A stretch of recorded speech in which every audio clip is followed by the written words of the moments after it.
Okey, video saya hari ni lain sikit. Hari ni saya tak nak lagi sambung cerita saya daripada video yang lepas.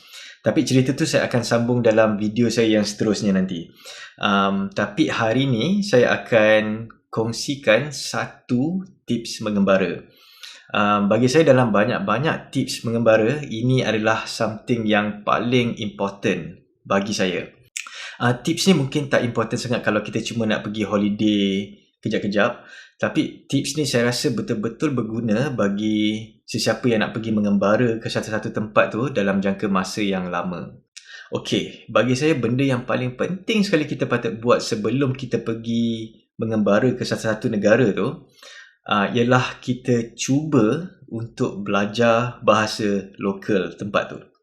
Itu je. Okey, bagi sesiapa yang pernah baca saya punya blog dulu, yang pernah tengok saya punya travel documentary dekat TV Al Hijrah dulu, mungkin ada yang perasan mana-mana negara yang saya pergi sebelum ni, saya sure ada ramai kawan lokal. Sebenarnya dengan cuba bercakap bahasa lokal inilah saya punya secret weapon. Okey, imagine kita tengah duduk dekat kedai kopi, tengah minum kopi seorang-seorang. Lepas tu ada seorang traveller Mak Saleh ni datang approach kita. Lepas tu dia tanya kat kita, excuse me, I'm lost. Can you show me the way to the bus station? Kebanyakan kita mungkin akan tunjuk dekat dia macam mana nak ke stesen bus tu. Kita akan cakap kat dia, okay, jalan terus, jumpa jalan besar, masuk kanan terus. Lepas tu mungkin dekat belah kiri ada satu bangunan besar dan itulah bus stationnya. Okay, itu normal. Tapi bayangkan Mak Saleh tu datang dekat kita. Lepas tu dia tanya kita, hello, apa khabar? Saya sesat. Di mana bus station? Katalah dia cakap macam tu. Kita akan rasa macam wow, kita rasa terharu dan kita rasa kita respect dia pasal walaupun susah bagi dia, tapi dia cuba sedaya upaya untuk cakap bahasa Melayu, cakap bahasa kita. Dan kita tahu dia ada effort untuk belajar bahasa kita. Kebanyakan kita mungkin akan rasa betul-betul rapat, rasa close dengan dia. Dan mungkin ada setengah kita mungkin akan pergi hantar dia dengan motor ataupun kereta untuk sampai ke stesen bas tu. Dan mungkin ada yang akan nak berkawan dengan dia pasal kita rasa close pasal dia cuba cakap bahasa ibunda kita. Okey, tengok orang macam Mak Dan, Mak Saleh yang boleh cakap bahasa Melayu dengan slang Terengganu yang pekat, yang asli lagi tu. Tengok berapa ramai orang lokal suka kat dia sampai dia siap boleh kahwin dengan perempuan Melayu lagi tu. Jadi bagi saya bahasa tu adalah kunci kepada pintu masuk untuk kita masuk ke dalam hati mana-mana masyarakat dekat dunia ni. Bagi saya cara paling cepat sekali untuk kita belajar satu-satu bahasa tu ialah dengan belajar sendiri. Bukannya ambil kelas. Bagi saya kalau kita ambil kelas, katakanlah kita ambil kelas belajar bahasa Jepun for example, ini adalah untuk orang-orang yang dia nak sambung belajar dekat Jepun ataupun dia dapat tawaran kerja dekat Jepun for example. Saya ada kenal orang-orang yang masuk kelas belajar bahasa Arab, bahasa Mandarin semua ni. Lepas dah berbulan-bulan dan ada yang sampai bertahun, masih lagi tak boleh nak cakap bahasa tu. Kenapa tau? Pasal kebanyakan kelas ni dia akan ajar benda yang susah, iaitu grammar. Saya mula belajar bahasa Inggeris masa sekolah rendah. Dan sekarang lepas dah berpuluh-puluh tahun, saya rasa saya punya grammar masih lagi banyak salah-salah. Dah berapa puluh tahun dah. Imagine berapa lama kita nak belajar satu bahasa tu dan bila masa pula kita boleh belajar bahasa yang lain. Okey, kita ambil contoh bahasa Melayu. Katakanlah dalam bahasa Melayu tu ada total 5,000 patah perkataan. Kita sedar tak sebenarnya dalam sehari kita cuma cakap lebih kurang 100 ataupun 200 patah perkataan je, tapi kita ulang-ulang perkataan tu. Jadi cara saya belajar bahasa, saya memang tak peduli grammar. Saya cuma belajar daripada Google Translate ataupun beli small dictionary. Saya akan cuba hafal 50 perkataan yang paling penting untuk saya. Sebagai contoh macam aku, engkau, kami, mereka, 1 sampai 100, tempat, sini, sana, kiri, kanan, depan, belakang, atas, bawah, masa, sekarang, tadi, kejap lagi, minit, jam, minggu, hari, bulan, tahun dan yang lain-lain tu mungkin depend. Kalau kita pergi negara Islam masa bulan puasa for example, kita kena tahu perkataan macam buka puasa, puasa, sahur, benda-benda macam ni. Jadi dengan 50 patah perkataan ni, magically kita sebenarnya dah boleh bercakap dengan orang lokal tu dalam bahasa dia orang. Macam masa saya dekat Kyrgyzstan dulu, pasal saya naik kuda, jadi saya kena tahu kuda tu apa dalam bahasa Russian. Oh, by the way, kalau kita ingat bahasa Inggeris ni dia punya grammar susah, cuba try belajar Russian. Lagi pening.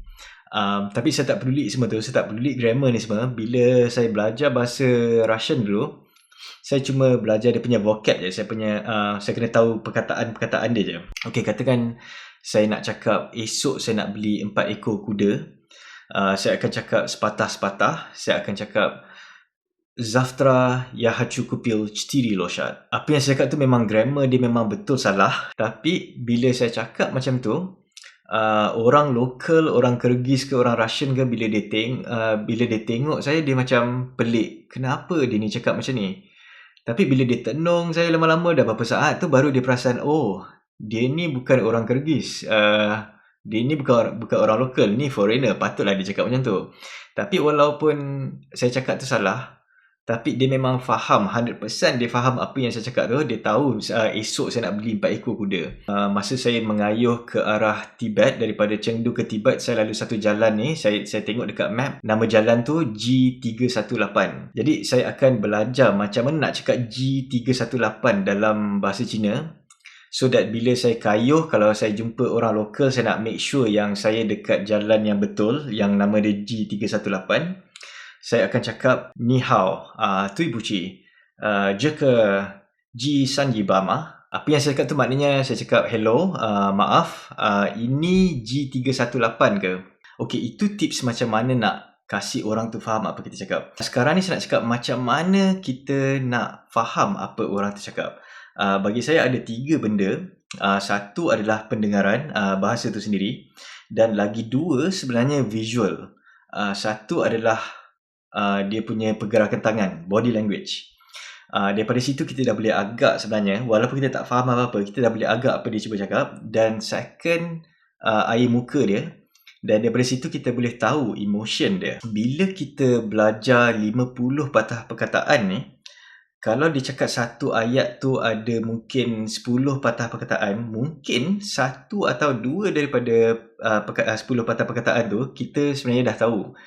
Jadi bila kita tahu 1 ataupun 2 perkataan daripada satu ayat yang ada 10 perkataan tu, kita dah boleh cuba agak apa yang dia cuba nak cakap dekat kita. Okay, sebagai contoh, kita pergi ke Russia for example, kita pergi ke Moscow. Lepas tu ada seorang Russian ni datang dekat kita dan dia tanya kita dalam bahasa Russian, Ты откуда? Thailand, Indonesia, Malaysia. Bila dia tanya macam tu, mula-mula kita tak faham apa dia cakap. Tapi bila dia cakap Thailand, Indonesia, Malaysia, daripada situ kita dah faham, oh, mungkin dia cuba tanya kita ni daripada negara mana. Dan daripada situ kita boleh balas balik Malaysia, you know. Dan benda ni sama juga dekat China for example. Katalah orang lokal datang dekat kita dekat China, dan dia tanya kita, ni Chong na li lai?